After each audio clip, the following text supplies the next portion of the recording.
What's going on, everybody? Nico Lind here. The Powercat segment in the boating world is the fastest growing segment in the entire industry. And that's for good reason. So we're going to discuss why that is and why Powercats are so popular today. Be sure to stick around more towards the latter half of the video where I do talk about some of the pitfalls and downsides of catamarans because there are quite a bit, and you know, some of them can get a little bit pricey in regards to dockers and such. So let's go ahead and get on into it. And before we start, I do somewhat want to kind of qualify myself because I do believe I'm qualified to talk on this issue. As a yacht broker, it's literally my job to be familiar with the industry and talk to clients and find a boat that fits my clients' needs. And also, I'm also on a Powercat team at HMY, so I'm somewhat of a specialist in that arena. And so I have a really good grasp on why they're so popular. But also coming from the fishing world, I also know a lot about monohulls and why they are so popular as well, so I can kind of give a good contrast on the pros and the cons without being biased either way. So the first and overwhelming reason behind why Powercats are so popular is the volume. And by design, you know, Powercats are significantly wider. You know, for instance, the Two Oceans 555 Powercat, which is, in my opinion, the top Powercat, you know, in that 50 to 60 foot class, you know, that boat has a 25-foot beam. That is ridiculous. You know, I grew up on a 62 Nordhaven, which has an LOA of 68 feet, and our beam was 19 feet. So a 15-foot boat, a 55-foot boat has a beam 6 foot wider than that. That's ridiculous. And it shows when you get in the inside. A boat like that Two Oceans, your salon sits up on top of either hull. So you have a full, I don't know the exact measurements, I would venture to say probably an 18 to 20 foot wide salon, which is crazy in a 55-foot boat. And then also the layout, and on most of them, you can get a 4 stateroom, 4 head boat in a 50 to 60 foot Powercat. And each of those staterooms is very nicely sized and has nice amenities, which is outrageous. Good luck finding that in a 55 footer. It's not going to happen. You know, I regularly travel on a 60 foot motor yacht. I mean, not a 60, a 50 foot motor yacht. It's an Azimut, and that's a 3 stateroom, 3 head boat, which it's a nice boat, but it does feel cramped at times. You know, the 55 foot Powercat that I have a lot of experience with, that boat has significantly more space than that 50 foot monohull.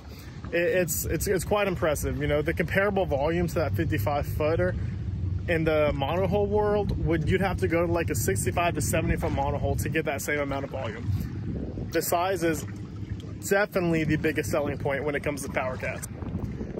Real fast, I just realized how windy it is right now and how much that must suck for you listeners with the wind noise and the microphone. So I'm gonna run the boat back to the house and pick up this video back when we get back to the house. So catch you in one quick second. So let me take a really quick break and say that I know this is a lot of information.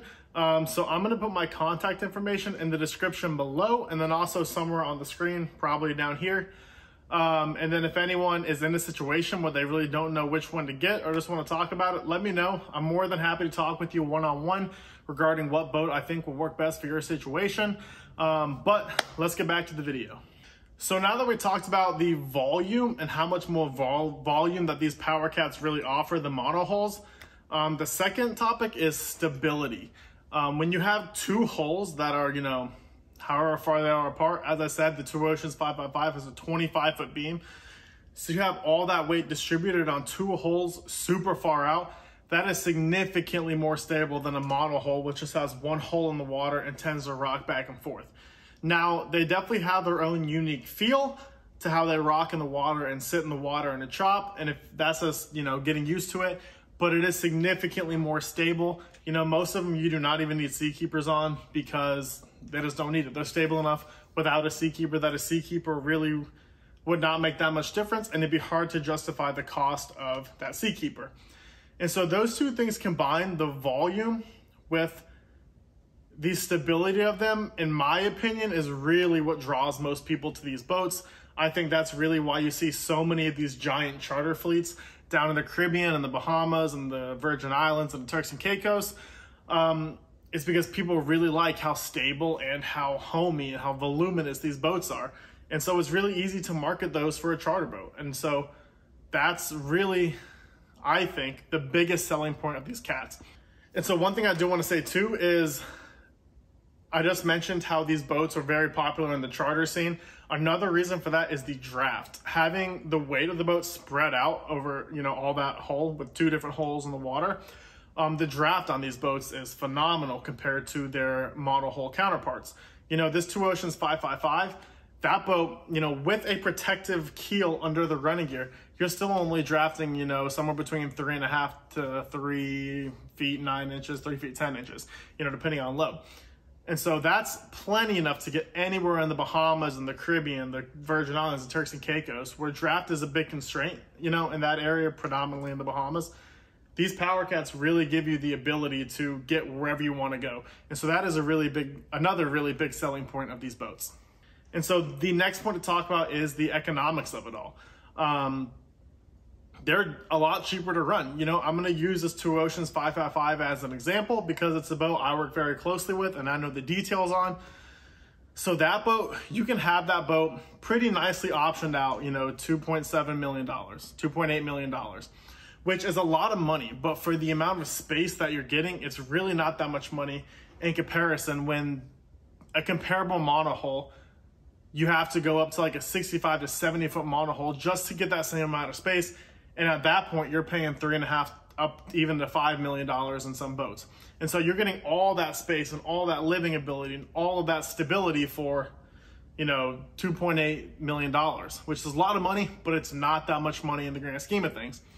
And then second, when it comes to the maintenance and the engines, that 555, you know, that boat is powered with twin 550 Cummins QSBs, which are, you know, for a 55-foot boat, comparably pretty small motors, and they're very reliable, very easy to work on. And because, you know, of the hydrodynamics and being able to have those small motors, you know, that boat can still, you know, cruise at 20 knots, no problem, burning 40-something gallons an hour. It's really, really economical. And that's another thing that really draws people to these powercats. And, you know, they also do perform well down at, you know, displacement and semi-displacement speeds. And because of that stability, it's not a whole lot of, you know, rocking in and out of the waves at those semi-displacement and displacement speeds. And so that, you know, the usability through your entire speed range, you know, from 6 knots all the way up 20-something knots, really is a big selling point, you know. And in that Two Oceans boat, once you get down to, you know, 5 to 8 knots, you're looking at easily 1,000 to 1,300 plus miles of range, which will get you anywhere you need to go in that boat. And so really those are the 3 big selling points of the powercats: is the volume they give you for a given length, the stability they give you, and then also the cost of operation and how efficient they are. Now, as I mentioned earlier, not everything is 100% great when it comes to powercats.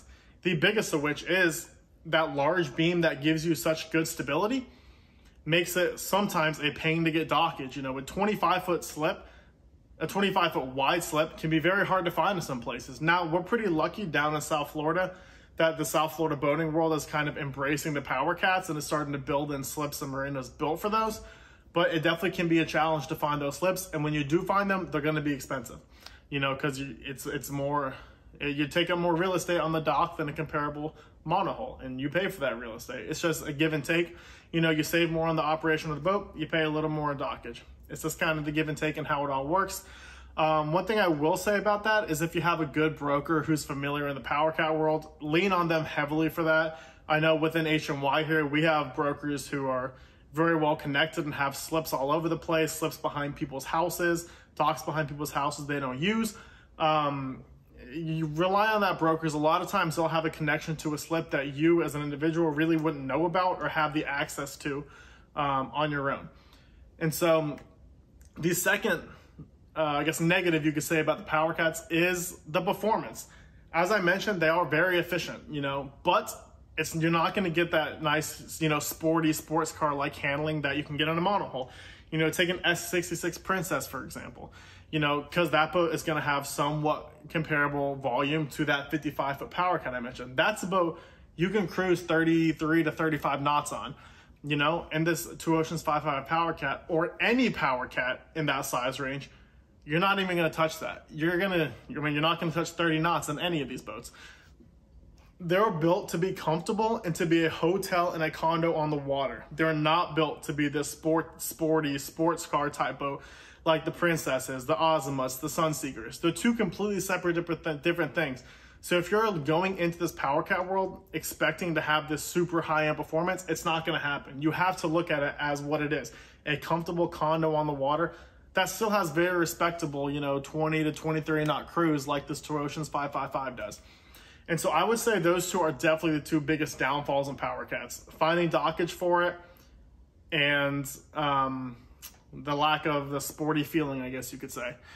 And so this was just kind of a brief video kind of going through some basic pros, basic cons of these boats. There's a whole lot more I could talk about. And so if y'all want to hear anything more in depth on my thoughts on certain PowerCats, whatever it might be, put that down in the description. In the meantime, it's a big help if you subscribe to the channel, like the video if you did, share it if you know someone who's interested in getting into that kind of PowerCat game. But, I hope you enjoyed this kind of basic rundown of the segment, and stay tuned for the next video. Thank you.